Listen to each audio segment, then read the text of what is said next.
శివాయ గురవే నమః. జ్ఞానక్షమిడు ప్రేక్షకులందరికీ కూడా స్వాగతం.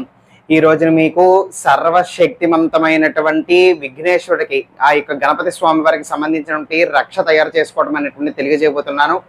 దీని వలన మీకు గనక దీర్ఘకాలికంగా ఒకవేళ ఉద్యోగం రానటువంటి వాళ్ళకి ఉద్యోగాలు వచ్చేటువంటి అవకాశాలు ఉంటాయి.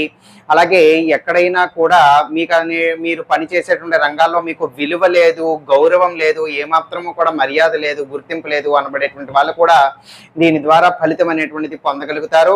ఇంటర్వ్యూస్కి వెళ్ళేటట్లు అయితే కనుక విజయం సాధిస్తారు. పరీక్షలు రాసేటువంటి వాళ్ళు ఎవరైనా కూడా వెళ్ళొచ్చు, విజయం సాధిస్తారు. అలాగే అన్ని వేళలా అన్ని సమయాలలోని కూడా మీరు విజయం సాధిస్తారు. ఒకవేళ ముందుగా ఉద్యోగం చేస్తున్న వాళ్ళకి కూడా ఇంకా కూడా మంచి గుర్తింపు ఇవన్నీ కూడా ఏర్పడతాయి అన్నమాట.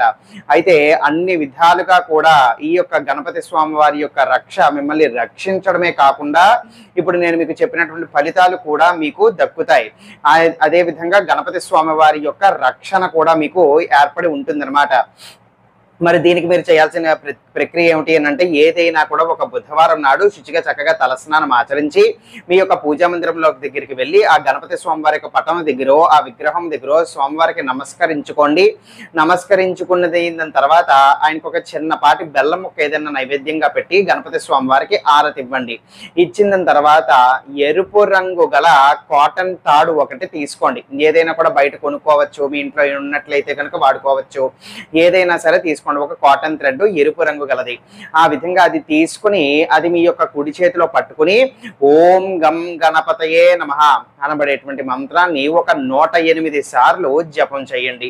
ఈ విధంగా 108 సార్లు జపం చేసిన తర్వాత అప్పుడు మీ చేతిలో ఉన్నటువంటి ఆ యొక్క తాడు గణపతి స్వామివారి విగ్రహానికో లేకపోతే పటానికో ఆయన యొక్క పాదాలకు ఒక్క మారు తాకించండి.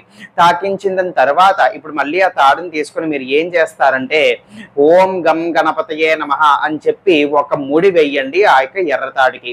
మళ్ళీ ఓం గం గణపతయే నమః అని చెప్పి ఆ యొక్క ముడి నుంచి కొంచెం భాగం స్పేస్ అనేది వదిలిపెట్టి మళ్ళీ ఇంకొక ముడి వేయాలి. తర్వాత మళ్ళీ ఓం గం గణపతయే నమః అని చెప్పి ఆ 2 ముళ్ళ నుంచి కూడా ఇంకొంచెం దూరంగా మళ్ళీ ఇంకొక ముడి వేయాలి. అలాగా ఒకసారి మంత్రం చెప్పడం, ముడి వేయడం 7 సార్లు చేయాలి. అంటే 7 ముళ్ళు తయారు చేయాలన్నమాట ఆ యొక్క తాడుకి. ఈ విధంగా 7 ముళ్ళు తయారైన తర్వాత ఇప్పుడు ఆ యొక్క తాడుని ఆ గణపతి స్వామివారి పాదాల దగ్గర ఉంచండి. ఉంచిన తర్వాత అప్పుడు నేను మీకు ఇప్పుడు చెప్పబోయేటువంటి ఈ యొక్క శాబర వాక్యాన్ని చెప్పండి. శాబర వాక్యం అనగా కేవలం ఒక్కసారి ఉచ్చరిస్తేనే దాని యొక్క ఫలితాలు అనేటువంటివి మనకి ప్రసాదించగలిగేటువంటి శక్తి కలిగినటువంటివి. కాబట్టి ఏం చెప్తారు అంటే జయ గణేష్ కాటో క్లేష్ అని ఒక 3 సార్లు చెప్పుకోండి చాలు అని చెప్పి నమస్కరించుకుని దండం పెట్టుకుని అప్పుడు ఆ యొక్క తాడుని తీసుకుని మీ యొక్క చేతికి కట్టుకోండి. లేదు అంటే మీ యొక్క పర్సులో పెట్టుకోవచ్చు, మీ యొక్క పాకెట్లో పెట్టుకోవచ్చు. జై గణేష్ కాటో క్లేషన్ అంటే మీకున్నటువంటి సకల దరిద్రాలు, సకల ఇబ్బందులు, సకల బాధలు, అలాగే కష్టాలు అవన్నిటినీ కూడా నరికేయమని అర్థం అన్నమాట. ఆ విధంగా అప్పుడు ఆ రక్ష తీసుకుని మీ దగ్గర ఉంచుకోవటం కానీ మీ యొక్క కుడి చేతికి కట్టుకోవడం కానీ మీరు చేసుకోవచ్చు. దీని యొక్క శక్తి ప్రభావం ఒక 11 రోజుల పాటు ఉంటుంది.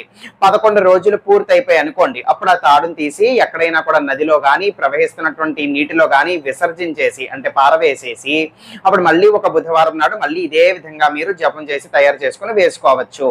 ఈ యొక్క తాడు ఎప్పుడైతే మీరు కట్టుకుని ఎప్పుడైనా కూడా ఇంటర్వ్యూలకు వెళ్ళినా, ఎగ్జామినేషన్లకి వెళ్ళినా, ఏదైనా కూడా ఇంపార్టెంట్ మీటింగ్లకి వెళ్ళినా, లేకపోతే వ్యాపారస్తులు అనుకోండి ముఖ్యమైనటువంటి వ్యాపారం కోసం దేనికైనా కూడా బయలుదేరిన బేరాలాటం కోసమో, కస్టమర్స్ కోసమో, జనాకర్షణ కోసమో, ఇలా రకరకాల వాటి కోసం బయలుదేరిన వాటన్నిటిలోని కూడా సక్సెస్, విజయం అనేటువంటిది వస్తుంది. రియల్ ఎస్టేట్ బిజినెస్లు చేసేటువంటి వాళ్ళు అవ్వచ్చు, ఇప్పుడు ఏదైనా పార్టీతో మాట్లాడటానికి వెళ్ళేటువంటి వాళ్ళు అవ్వచ్చు, వాళ్ళందరికీ కూడా ఈ యొక్క ప్రక్రియ నుండి కలిసి వస్తుంది. అయితే తాడు మీ యొక్క చేతికి పెట్టుకుని మీరు ఆ విధంగా పనుల కోసం వెళ్ళినట్లయితే కనుక.